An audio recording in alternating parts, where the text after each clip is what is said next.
Hi, YouTube friends. I'm Heidi Villegas with Healing Harvest Homestead, and I thought I would talk a little bit about burdock today, as well as just talk about this really interesting tincture that I have here. It's a burdock tincture. Today we're going to talk about the benefits and the uses of burdock and a little bit about the plant itself. It's a really neat plant, even though it's a weed in most areas, and many people just don't like it. But I happen to love burdock, and I think after this video, you will love it too. So let's go ahead and start. So burdock is a really neat plant. It's native to Eurasia, which is northern Asia into the European countries, and it got brought over here by people who came to this continent many hundreds of years ago, and it just kind of spread. It grows in a very, very broad range across the United States and Canada, and I suspect even Mexico. So it's very hardy. It's a tough plant.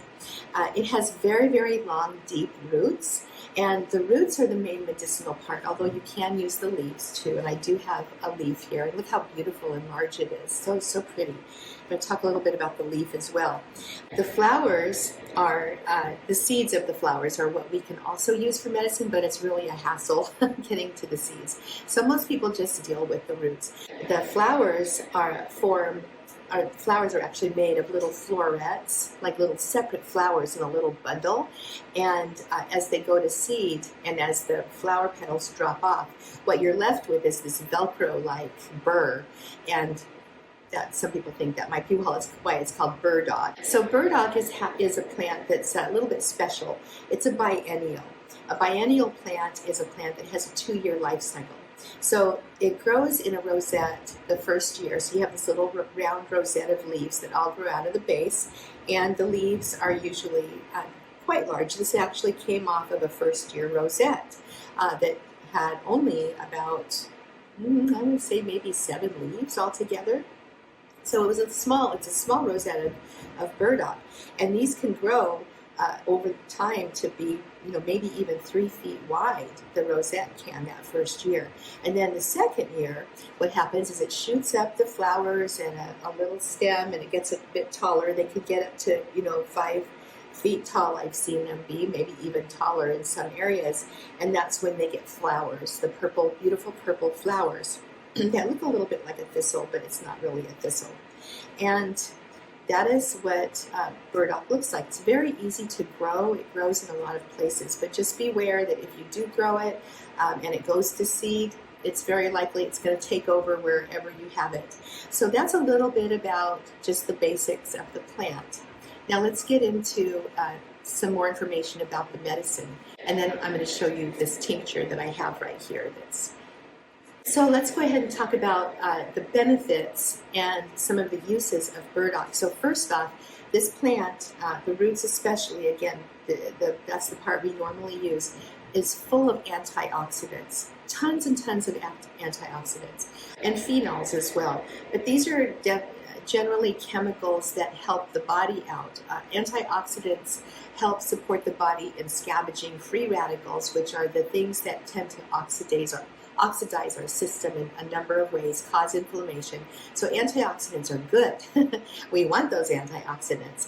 It also contains levels of quercetin, and quercetin acts as also an anti-inflammatory on the body, and it's one of those things that people like to take as a natural antihistamine. Nettle is another one that contains high levels of quercetin too, and many people have heard, well, if you start taking nettle 2 to 3 months before allergy season, then you're going to have a much easier time when that time comes around for you. And burdock is wonderful for reducing systemic inflammation. I actually have some of the root here that's very, very hard. It's a hard root, but it reduces inflammation systemically throughout the body. I really just think it's one of those herbs that should be taken as a tonic by everybody every single day, along with your vitamins. It's just really, really, really wonderful. Another thing it does is it increases circulation in the body. So it's good for the heart and the cardiovascular system, as well as the skin and the brain, because it gets that blood flowing everywhere. It's really helpful for that. And because of this action, it is known to be or thought to be what they call a blood purifier. And if you're listening to this, I'm doing air quotes right now. So it really doesn't technically purify the blood, but what it does do is it supports the liver in its filtering process of detoxifying, and it's just one of those organs that detoxifies the body. So it's very helpful for that. That's why we say it is a blood purifier. Another thing that researchers are starting to find about burdock now is that it might be helpful in inhibiting certain kinds of cancers, which is amazing. So more studies need to be done on this, and you know, when science gets a hold of benefits of a plant, that's when we start seeing clinical studies start to happen. And I'm sure burdock is going to be more well researched in that area of cancer, both prevention and after, you know, getting rid of it potentially. So I'm not saying that it heals cancer or anything like that. And as a matter of fact, I should just say this right here. I am not a medical doctor. I am an herbalist and an aromatherapist. I have done a lot of study and a lot of work on my own health, and also helping my students and other people who I've been working with clinically on a clinical level, clients with their health and wellness too. But I am not a doctor, and none of this is any kind of medical advice. It is simply information for you to take and do your own research so that you can make your own informed health decisions. Okay, so let's talk about another benefit of burdock.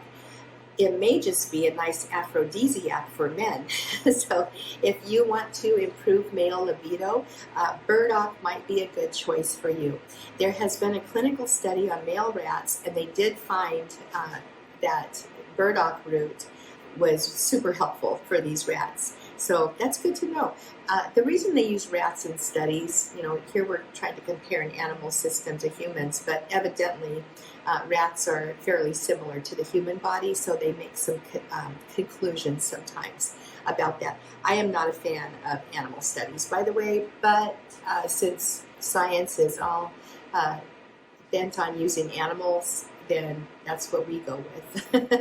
But it's knowledge for us. The thing burdock is super helpful for is the skin. Now, one of the things herbalists know is that if there are liver problems, generally speaking, a lot of times the liver problems will present initially in the skin. So if you've got acne or eczema or psoriasis or conditions like this, burdock is going to be a really helpful supporter for the skin. Topically, this is internal use. Topical use on the skin is also nice. It's full of mucilage. And mucilage is it's kind of a slimy substance, but it's very moisturizing to the body. It's super helpful for your mucous membranes internally. And then externally, topically on the skin, it's a very demulcent, soothing plant to use. So I like infusing the leaves in oil, and I use the roots for tinctures. So that's personally how I use it. You can also use the roots in tea as well. There are some contraindications for using burdock. They're very rare. Burdock is one of those herbs that's just generally very safe for everybody. But if you are pregnant, you really should avoid using burdock. And just talk to your doctor about it, even though it's highly nutritive. That's another thing I really didn't talk about, just how much nutrition it has in it for our bodies. Burdock is also a strong diuretic. So if you're taking medications that are diuretics or that cause you to urinate often, then you are going to want to be careful with burdock root or any other diuretic herb. And you can do that just by drinking extra water. But again, if you are on medications, you should always speak with your doctor before you take an herb or a supplement, because there's herb-drug interactions and you don't want to mess yourself up. And you can sometimes, potentially. Another thing to be aware of is if you are on medications for diabetes, you also should do your research, but be aware that burdock might affect your blood sugar levels, and be sure to discuss that with your doctor as well. The thing is for me, I haven't been on any medications it's probably going on 12, 13 years now since I started talking about this. But it seems to me that once you start down the path of prescription medications, then you're on more prescriptions for the side effects, and then more prescriptions for the side effects, and all of a sudden you're on like a lineup of 20 medications every day.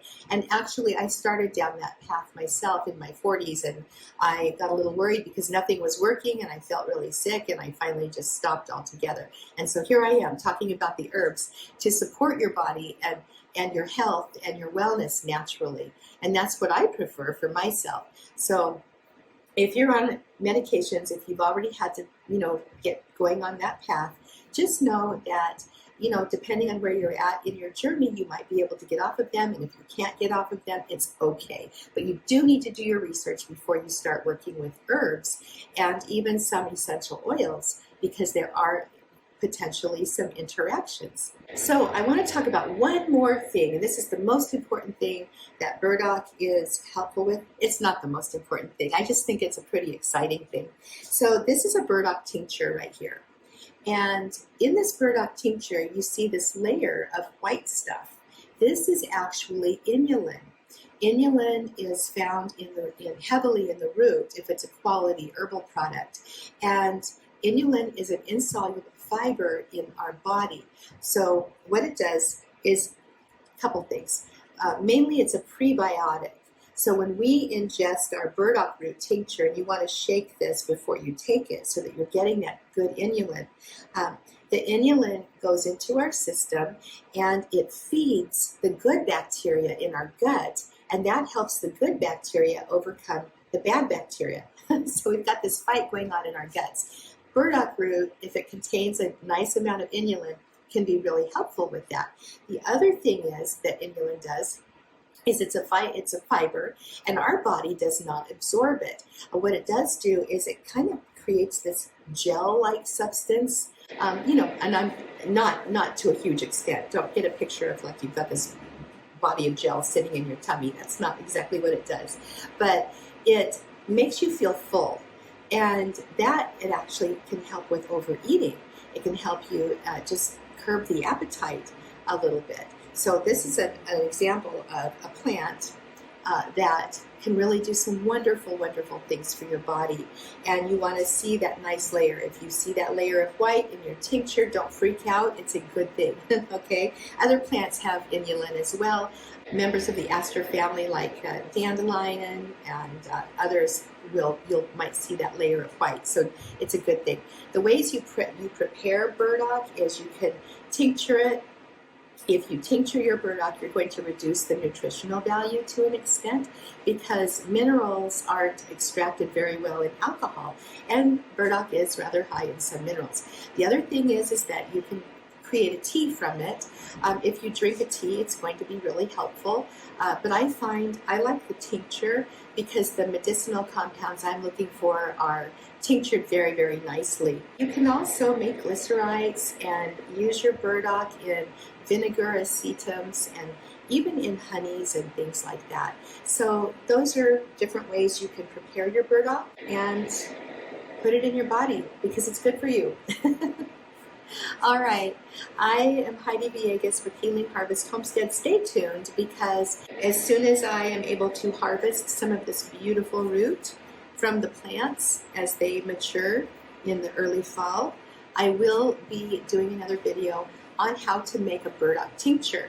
It's very absorbent, so there are some things you need to know before you tincture it. Or you can just go to my website if you're ready to start now, healingharvesthomestead.com. I also have courses available if you want to start in on taking an herbalism course. I have a family herbalist certification course that's really fun.